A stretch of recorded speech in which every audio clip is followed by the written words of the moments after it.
Bonjour à tous, c'est le Killer qui vous parle pour une nouvelle review vidéo, aujourd'hui consacrée à cette méga block de Dragon's Universe sorti en 2011, et donc il s'agit d'un des trois speeders, il va s'agir de l'Albatros, voilà. Donc vite fait, Dragon's Universe, ce thème, qu'est-ce que c'est? C'est un thème de science-fiction futuriste, si vous préférez, donc qui se passe dans le futur, logiquement, où s'affrontent deux camps, voilà, c'est où je voulais en venir, s'affrontent deux camps, donc d'un côté les humains appelés l'Alliance, voilà, donc des espèces de space marines, donc des mecs en grosses armures qui pilotent des véhicules aériens pour se défendre de leurs ennemis, et leurs ennemis donc ce sont les Predavors, ou sont en fait des dragons du futur lourdement armés, voilà. Donc c'est à peu près tout ce qu'il faut savoir, et donc les speeders ce sont un peu les petits véhicules du côté de l'Alliance, et donc comme l'année dernière en 2010, on en a trois qui sont sortis cette année, donc l'Albatros, le Colt et le Raven. Et donc aujourd'hui l'Albatros, et donc voici la boîte, donc comme vous pouvez le voir, c'est comme la boîte de dragon, je vous ai reviewé d'ailleurs mercredi, le logo, le QR code, la liste des pièces, plus le nom, etc. Bien sûr le set en lui-même ici en 3D, enfin, mais en fait, oui, en espèce 3D, qui tire des lasers, le pod, donc, qui remplace en fait un peu les œufs des dragons, voilà, donc l'espèce de pod d'arrivée sur, le pod de lancement, quoi, pour, pour lancer des troupes sur Terre, par exemple. Donc ça, c'est de côté-là. Sur l'autre côté, on aura le logo de l'Alliance, ainsi que le soldat et son nom qu'on aura dans le set, donc le Trooper Avitus, voilà. On y reviendra par la suite là-dessus. Les autres côtés ne sont pas spécialement intéressants, mais vous pouvez remarquer que c'est pas un carré parfait, un rectangle parfait, comme on peut voir, c'est pentu en fait. Ce qui est assez intéressant au niveau du design. L'arrière est divisé en deux parties. D'un côté, le set avec le bonhomme à côté, on vous remet son nom et on vous met aussi son insigne qui sera inscrite sur son épaule, voilà, sur son épaule droite, ça on y reviendra par la suite. Et en dessous, vous avez aussi donc les 6 petits sets de la première vague 2011, hein, donc les 3 dragons que j'ai reviewé mercredi, et donc l'Albatros et les 2 autres véhicules que je vais reviewer en fin de semaine. Voilà. Donc avant d'ouvrir ça, on va passer au mode d'emploi. Donc pas grand chose à dire, hein, bien sûr. Vous avez deux côtés, l'un c'est le mode d'emploi, voilà, donc qui est en 5 étapes, plus la liste des pièces, bien évidemment, voilà, pas grand chose à dire là-dessus, parce que de toute façon vous verrez la construction dans la review, hein. Et enfin de l'autre côté, le poster donc, de 2011 qui, d'un côté, vous montre tous les soldats de l'Alliance, voilà, ainsi que, même leurs dragons, mais ça on y reviendra un peu par la suite, ainsi que les dragons Predavors, voilà. Et en dessous vous avez les 4 véhicules un peu plus gros, donc qui ne sont pas les speeders, hein, donc les véhicules taille supérieure, voilà. Bon. Je vais pas un peu trop revenir là-dessus.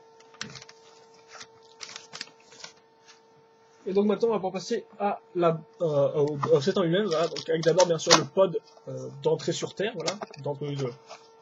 Donc bien sûr la boîte est de base scotchée, hein, on ne peut pas faire ça dans le magasin, et voilà, moi j'enlève tous les scotch comme ça me permet d'ouvrir la boîte plus facilement.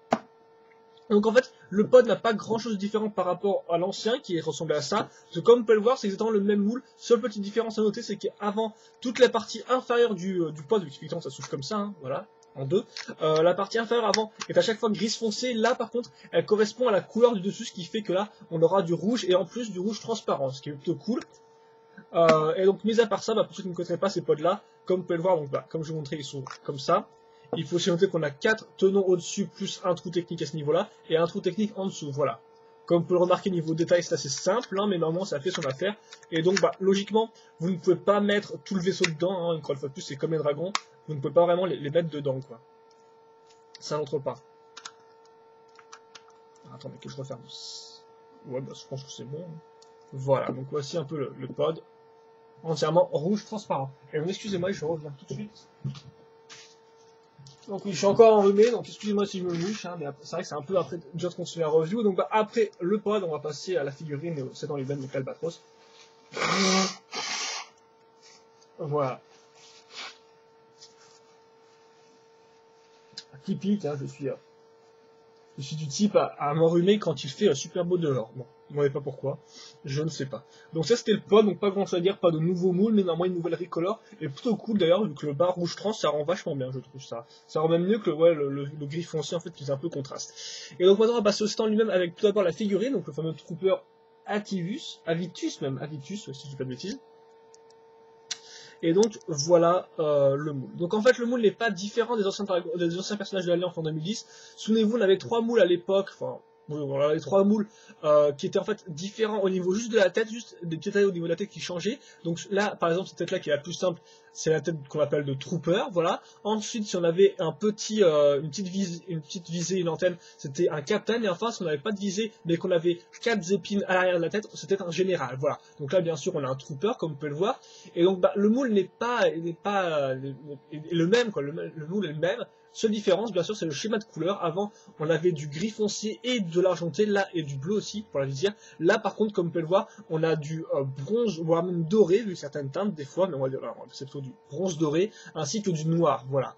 Plus du marron pour les signes sur les épaulettes, voilà, comme vous pouvez le voir. Et donc c'est vachement classe, hein. C'est franchement cool. C'est un très bon schéma de couleur, vu qu'en plus le noir ressort avec le côté plus clair du bronze doré, voilà, donc c'est franchement une figurine magnifique. Après, bien évidemment, comme je dis, c'est pareil qu'en 2010, donc pour ceux qui ne connaissent pas les figurines, eh bien, je vais vous parler d'articulation. Donc tout d'abord, vous avez, enfin, commencer avec les jambes, tiens, avec les, non, plutôt bref, excusez-moi, les bras. Donc vous avez un ball joint à ce niveau-là, donc hop là. Vous avez aussi une articulation au niveau du coude, donc il peut faire un peu moins de 30 degrés, et la main peut tourner sans problème, voilà. Donc ça c'est pour les 2 mains. Ensuite la tête peut un peu se lever, voilà, comme ça, se mettre à ce niveau-là pour pas trop se baisser, et un peu sur les côtés, même si comme vous pouvez le voir, du fait des espèces de pièces d'épaule qui remontent en fait, eh bien on ne peut pas vraiment trop la lever, quoi. Du moins il regarde en l'air. Voilà. Mais normalement ça, vous pouvez la mettre sur les côtés même s'il regarde en l'air. Ensuite, on aura une articulation, un pivot au niveau du bassin, ce qui est plutôt utile si vous voulez voilà, faire que votre personnage court sur le côté, comme ça, là. Hop là. Et pour les jambes, eh bien, vous avez un pivot ici et un pivot au niveau du genou, ce qui fait qu'il peut là aussi bloquer un peu à moins 80 degrés. Voilà. Vous remarquez aussi le trou à l'arrière pour mettre l'arme. Et enfin, vous remarquez le détail. Donc d'un côté, vous avez le logo de l'Alliance, qui n'est pas différent, et de l'autre, vous avez le logo, donc, enfin l'insigne du personnage, donc un peu copié sur une insigne militaire, voilà. Et donc chacun des personnages, normalement, a sa propre insigne. Enfin, tout du moins les troopers, vu qu'il me semble que les généraux ou les captains ont la même insigne, en fait. Mais bon, ça, c'est autre chose, et c'est un peu externe à ce set-là. Donc on va continuer plutôt sur ce set, avec les armes du bonhomme, enfin son arme, plutôt. Et ça, par contre, c'est un nouveau moule. Donc, bien sûr, on reste sur la base, en fait, qu'on a une structure, en fait, comme ça, et dedans, on va mettre des espèces de rayons laser, des bâtons laser, voilà, pour faire les canons. Mais néanmoins, c'est un nouveau moule, et comme vous pouvez voir, aussi une nouvelle couleur, vu qu'effectivement, avant, les armes étaient avant tout en argenté, là, elles sont en gris foncé, voilà. Et donc, nouvelle arme, blaster, comme vous pouvez voir, avec 2 poignées, vraiment bien, vraiment classe, bien détaillé et tout. Franchement, elle est bien classe. Donc voilà, donc là, comme je dis, on va attendre avec les 2 canons laser là-dedans. Comme ça. Et donc après, vous n'avez plus qu'à mettre l'arme à ce niveau-là. Voilà. Bon, par contre, c'est un peu dur de le... Voilà, vous pouvez utiliser la seconde poignée pour le mettre comme ça, mais bon, c'est un peu dur de faire autrement, quoi. Mais cette poignée sert avant tout, en fait, pour mettre l'arme dans le dos du personnage. Donc voilà, vous pouvez la mettre comme ça. Comme vous pouvez le voir, il y a pile l'espace en fait pour que la poignée passe à ce niveau-là. Voilà, donc bien sûr, les armes sont vachement grosses, hein, ça il faut le noter. Elles sont un peu oversize. Bon, certains aiment, certains n'aiment pas. Moi, j'aime bien cette espèce de côté un peu, voilà, un peu cartoon, un peu abusé. Bon, voilà. Après, bien sûr, c'est au goût de chacun, quoi. Voilà, donc là vous avez l'arme dans le dos. Et par contre, ce qu'il faut noter, c'est que contrairement à avant, où tous les personnages avaient un bouclier, eh bien lui n'en a pas. Voilà. Et là, ce sera pareil pour les autres soldats, les autres speeders, ils n'ont pas de bouclier. Donc ça, c'est un peu dommage. Je sais pas trop pourquoi Megablock a fait ça. Peut-être parce que les pièces là-dedans coûtent un peu plus cher à produire, je ne sais pas, mais en tout cas, pas de bouclier. Enfin, plus de bouclier avec ces bonhommes-là. Voilà. Donc maintenant, on va pas passer au vaisseau en lui-même. Vous m'excuserez si j'ai été un peu long sur le personnage. Voilà, je remets juste un truc. Donc, le vaisseau qu'on va commencer donc, sur la fameuse base des speeders, en fait, qui est en fait comme pour une espèce de méta-pièce qui a une forme de moto avec plein de temps dans tous les sens. Donc, encore une fois de plus, qu'est-ce qu'on peut noter là-dessus? C'est que la différence par rapport à 2010, c'est que tout comme les pods, toutes les bases de speeder avant étaient grises foncées, là, elles correspondent à la couleur primaire du speeder, c'est-à-dire qu'effectivement, la base ici sera rouge, voilà. Comme vous pouvez le voir, on retrouvera notre corps ici, qui est vert, si je dis pas de bêtises, ainsi que les pièces là en peinture argentée. Après, pour le reste, on peut diviser ce speeder en plusieurs sections, donc la section avant, la section sur les côtés, arrière, et en fait cette section-là, enfin la section un peu du réacteur et la section arrière, voilà. Et en fait sur ces différentes sections, ces différentes parties de la base, on va accrocher les différentes pièces donc pour faire notre speeder, voilà. Donc par contre on va commencer, alors attends, je vais un peu baisser ça, voilà comme ça. Eh bien je pense qu'on va commencer, déjà on va commencer par établir une base solide avec notre véhicule, car comme vous allez pouvoir le voir, notre véhicule par la suite risque en fait d'être d'avoir un petit problème de poids en fait, de balance, et donc pour régler ce problème là, on va mettre ces pièces là, donc des pièces pentues 1x3 à ce niveau là, voilà. Ce qui fait que comme ça, notre véhicule aura une base plus solide, hein, effectivement, au lieu de juste cette partie là, on aura toute cette partie là qui sera sur le sol, et donc ce qui fait que la base sera plus solide, voilà, pour maintenir un certain poids. Ensuite, on va caser la tête à l'avant. Donc c'est une recolor d'une tête d'aigle, voilà, qu'on avait tué en 2010. Là aussi, il n'y a pas vraiment de nouvelles pièces, hein, c'est en dessous des pièces déjà sorties auparavant, mais dans des nouvelles couleurs. Donc voilà, on accroche ça sur les poignets, en fait, ici, et ensuite, comme vous pouvez le voir, on a une accroche en dessous qui va venir se mettre dans cette pièce-là, ici. Comme ça, voilà. Ensuite, on va accrocher les pièces au niveau du réacteur. Donc je vais prendre ces pièces-là, comme vous pouvez le voir, qui sont des 2x1 avec une forme un peu spécifique. Je vais accrocher ça sur les côtés, si je dis pas de bêtises. Ouais, c'est bien dans le bon. Et enfin, je vais accrocher cette partie-là, donc pièce de bouche d'aération à l'arrière. Et donc là, j'ai mon réacteur pour le speeder qui est fait. Voilà. Et enfin, j'ai passé à la partie la plus intéressante du véhicule, c'est-à-dire la partie arrière en fait. Avec tout d'abord cette pièce-là, donc qui n'est pas nouvelle, on l'avait déjà dans le vaisseau, par exemple le gros vaisseau jaune de 2010. Et donc c'est là où ça va devenir intéressant, effectivement le vaisseau est en fait asymétrique, c'est-à-dire qu'on va mettre un seul laser de ce côté-là. Et donc c'est pour ça que j'ai mis ces pièces ici, pour en fait que le poids va être maintenant concentré à ce niveau-là en fait, et bien ne fasse pas chuter le vaisseau. Donc c'est assez intelligent de Megablock, j'ai repensé. Ensuite je vais mettre ces pièces-là qui sont des pièces pentues avec deux tenons. Et avant ça, par contre, je vais caser. Donc attendez, je vais peut-être reprendre le mode emploi pour être sûr de ce que je fais.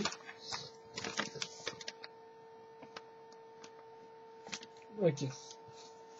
Donc je vais prendre cette pièce-là, comme vous pouvez le voir. En fait, c'est une pièce, donc une plate avec un tenon, et comme vous pouvez le voir, par contre, contrairement à Lego, là par contre, le tenon est percé, ce qui sera utile par la suite. Donc je mets ça là. Ensuite, je vais prendre cette pièce-là, comme vous pouvez le voir, assez cool. Que je vais mettre donc ici, forcément, elle sera inclinée du fait des pièces que j'ai mis juste avant. Je mets enfin cette petite pièce pentue 1x2 à ce niveau-là. Et enfin, il ne me reste plus qu'à accrocher le laser. Et le laser le voici. Donc, c'est pas une nouvelle pièce, par contre, c'est une nouvelle recolor comme on peut voir. Donc, avant, on a eu cette pièce-là en gris foncé ou en argenté. Et là, on va l'avoir en bleu transparent. C'est quand même plutôt cool. Voilà. Là. Et donc, ça, eh bien, je vais tout bêtement. Voilà, ça se fait comme ça.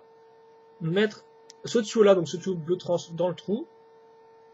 Ensuite, je vais mettre mon arme à ce niveau-là, donc sur la pièce-là. Et enfin, cette partie-là, ce tuyau-là, va aller dans ce trou-là, que vous pouvez voir ici.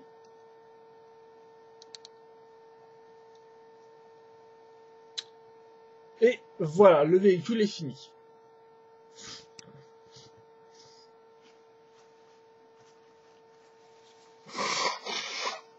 Donc, excusez-moi, je vais juste... bah oui, après, je vais faire un petit tour du véhicule. Petite comparaison de taille. Et puis, ce sera tout, vu qu'effectivement, comme vous pouvez le voir, il n'y a pas vraiment de mécanisme à ce véhicule-là. Il n'y a pas de... Le laser ne peut pas tourner quoi que ce soit. Donc au final, je pense que c'est plutôt simple à comprendre. Il faut se noter que c'est le véhicule qui possède le moins de pièces. Hein, des trois petits speeders, c'est celui qui en possède le moins, vu que lui, il utilise avant tout des grosses pièces, et donc, bah, voilà, quoi. Et aussi, je pense que le laser transparent doit un peu coûter plus cher à faire que d'autres pièces plus simples, là. Donc, voilà. Donc, maintenant, une petite comparaison de taille entre les deux personnages.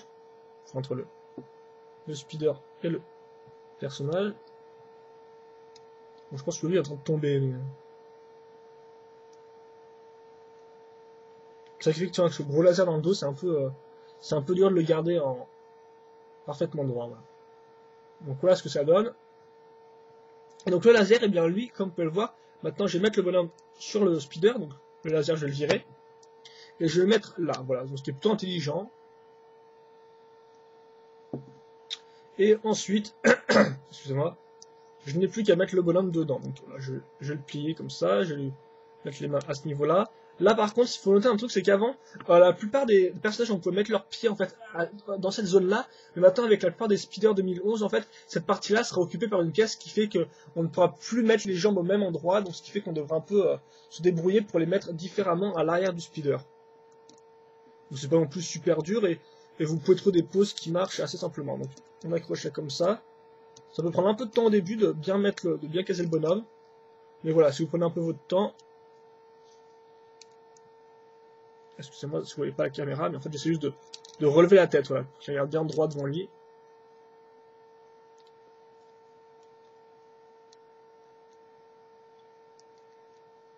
Voilà, donc nous on va le mettre comme ça, voilà, donc ça fait qu'il n'est pas non plus trop assis, mais normalement ça devrait suffire, voilà, et suffisamment pour qu'il regarde en l'air. Et qu'il soit plus ou moins assis sur le truc, hein. On peut trop chercher. Et donc voilà, et bien vous avez l'Albatros qui est fini maintenant. Donc voici le pod. Et je sais pas trop si je vous mets la boîte. Bah tenez, je vais vous mettre là. Je vais remettre le pod dans la boîte, de toute façon en plus ça me sera utile pour enchaîner avec la review anglaise après.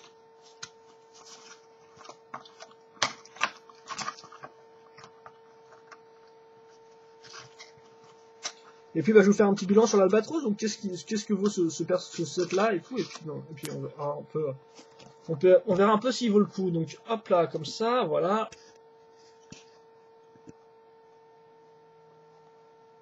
Hop. Donc l'Albatros, qu'est-ce qu'il faut dire dessus? Donc déjà, on va commencer par ce que on va parler déjà de la figurine. Donc figurine, comme j'ai dit, pas de nouveau moule, néanmoins une nouvelle recolor qui est quand même très classe, qui marche vraiment bien, avec effectivement, des fois Megablock avait fait des recolors, mais c'était des recolors un peu plus discrets, du genre, on change juste la couleur des épaulettes, ou juste celle des visières, voilà, enfin un truc un peu minime, quoi, un peu minimaliste, et là, ils sont vraiment à la fois, ils ont vraiment tout recoloré en prenant un schéma de couleurs complètement différent, ils ont viré le gris foncé, ils ont viré l'argenté, et on est parti sur une base, donc, doré, bronze et noir, qui est vraiment classe, et donc qui marche, donc c'est vraiment une très belle figurine, mais il n'y a rien à dire dessus, elle est vraiment jolie. Après, comme j'ai dit, c'est le moule d'avant, donc bien sûr, niveau articulation, ça va, on pourra juste se plaindre que c'est vrai que au niveau des coudes et genoux, comme ils ont des grosses armures, en fait, on ne peut pas vraiment les mettre à 80 degrés, donc c'est vrai que c'est un peu limité à ce niveau-là. Mais globalement ça va. Ensuite la nouvelle arme est très cool, assez détaillée. Là encore au niveau du design c'est comme celle d'avant, c'est-à-dire qu'effectivement elles sont un peu oversized, un peu énormes, voilà, ce qui fait que ça ne plaira pas à tout le monde, mais bon, moi j'aime bien ce style là donc je n'ai pas de problème. Et pour ce qui est du moule en lui-même, je le trouve très réussi, voilà, franchement il a rien à envier aux 3 moules d'armes qu'on a vu en 2010, je le trouve très bien et au final je trouve que il comble un peu un vide. C'est vrai qu'effectivement c'est un modèle d'arme assez simple, mais normalement qu'on n'avait pas en 2010 donc c'est assez cool de l'avoir, voilà. Par contre, petit défaut au niveau des équipements, c'est qu'effectivement là on n'a plus de bouclier, donc souvenez-vous avant on avait un bouclier qu'on peut au moins mettre à l'arrière du bonhomme, avec dans le trou de son dos, mais là ce n'est plus le cas, donc plus de bouclier, c'était un peu dommage, c'est un peu dommage je trouve, je trouve que ça faisait assez partie des personnages, ouais, c'est toujours, je trouve ça un peu plus intéressant d'avoir un personnage avec un bouclier et une arme, quoi. Il peut au moins se défendre, on peut faire ça comme ça. Donc ça c'était un peu les points négatifs. Ensuite on passe à l'Albatros, donc comme j'ai dit, c'est le véhicule qui a le moins de pièces avec 26 pièces, comme vous allez voir c'est des grosses pièces. Après, c'est aussi le seul véhicule qui est asymétrique, ça il faut le noter. C'est le seul en fait qui possède vraiment un gros laser sur les côtés, vu que les deux autres en fait sont avant tout basés sur des véhicules avec des ailes, voilà. Ce qui n'est pas le cas de ce véhicule là. Alors après, comme j'ai dit, donc c'est vrai qu'on pourra regretter le manque vraiment de pièces, une construction plutôt rapide, hein, avec des grosses pièces, ça vous avez pu le voir. Mais après globalement, je suis assez sous le charme du... Ok, on va se rallumer. Sous le charme du véhicule, voilà, donc déjà le schéma de couleur est plutôt réussi, le rouge et le gris foncé vont bien ensemble, plus le bleu trans qui ne casse pas trop, franchement, ça casse pas trop, je trouve que c'est peut-être pas non plus un schéma de couleur super original ou quoi que ce soit, mais néanmoins je trouve que ça marche, voilà, il n'y a pas spécialement de faute de goût, le bleu trans s'arrange bien avec le rouge, ce qui pourtant est des fois pas facile à faire, hein, le rouge et le bleu, des fois ça rend pas génial, mais là je trouve que globalement on a un bon schéma de couleur qui marche bien. Par contre je comprends pas trop pourquoi cette partie là est argentée et non pas en fait gris foncé. Je pense que ça aurait être un peu mieux convenu, vu que la plupart des véhicules en fait ont du gris foncé mais non pas d'argenté au final, hein, donc c'est un peu spécial ça, voilà. Je sais pas trop pourquoi ils ont fait ça, mais bon. Quoi qu'il en soit, qu'est-ce que je voulais dire d'autre? Ah oui, au niveau donc de la forme du véhicule, donc comme je dis, c'est le seul asymétrique, donc ça plaira pas à tout le monde, mais néanmoins je trouve ça assez original et je trouve que ça marche bien personnellement. Ça donne vraiment un look un peu plus balèze au véhicule, un espèce de look un peu tank, voilà, du fait de son gros son canon à l'arrière, enfin son canon sur le côté. Effectivement, on verra aussi que demain que le Colt a aussi un canon à l'arrière, mais c'est différent. Et aussi, par contre, ce que j'aime bien au design, c'est que, comme on peut le voir, en fait, cette pièce-là suit directement la forme de cette tête-là, ce qui fait qu'on a vraiment en fait une forme qui part vers le bas. Et donc, je trouve ça vraiment, je trouve que ça rajoute vraiment au design. Je trouve vraiment cette idée d'avoir mis cette pièce-là pentue rajoute vraiment à l'aérodynamisme. Après, on pourrait aussi se plaindre du fait d'un manque de pièces en fait à l'arrière. Là, on a vraiment rien en fait, hein, comme on peut le voir. Et idem, le réacteur est assez simple aussi, mais normalement, je trouve qu'il rend bien. Voilà, il est carré et donc il suit un peu la forme du véhicule avec tous ces angles et ces formes un peu abruptes qui font du véhicule ce qu'il est. Donc globalement, bah moi l'Albatros, c'est un peu un coup de cœur, c'est peut-être pas le meilleur des véhicules, c'est pas le plus complexe à construire, c'est pas celui qui possède le plus de pièces, mais néanmoins, je trouve qu'il a son petit charme et tout. Voilà, moi c'est un set que je pourrais vous recommander. Il faut aussi noter que dans les 3 speeders, c'est le seul speeder dont le personnage possède cette arme-là. Voilà. Voilà, c'est le seul speeder dont le personnage possède l'arme-là, cette arme-là, voilà. Bien sûr, après, il y a des packs de figurines en 2011 qui vont sortir, donc vous pourrez l'avoir à moins cher, enfin. Non, pareil, non, mais enfin, vous pourrez l'avoir différemment, quoi. Mais néanmoins, au niveau des speeders, c'est seul qui a cette arme-là, voilà. Et donc, bah, globalement, moi, j'aime bien Seth pour son schéma de couleur, pour sa forme abrupte et qui part vraiment dans une direction qui est bien nette, pour son intelligence du fait de la base qui est quand même bien maintenue avec ces pièces-là, tout en restant discrète, et aussi, bien sûr, de ces pièces, avec par exemple le laser bleu trans qui est vraiment cool, selon moi, voilà. Et, bien sûr, la figurine, la Ricolor est vraiment chouette, voilà. Plus son arme. Donc pour moi, c'est un bon petit speeder. Après, on verra un peu ce que les autres speeders ont en réserve, ce qu'ils valent, et donc on pourra après vraiment comparer les speeders entre eux. Mais pour l'instant, je dirais que l'Albatros est un bon petit set, voilà. Ça dépend de ce que vous recherchez, mais globalement, si vous recherchez un design et des pièces intéressantes, eh bien vous risquez d'être assez content avec ce set-là. Voilà. Néanmoins, si vous voulez une construction un peu plus complexe, faudra peut-être un peu plus attendre les autres reviews qui vont arriver prochainement. Voilà. Et donc, bah, je pense que c'est tout pour cette revue à l'Albatros. Si vous avez des questions, des commentaires, n'hésitez pas à me les poser. Et moi, eh bien, je vous dis à la prochaine pour une autre review vidéo. Allez, à plus.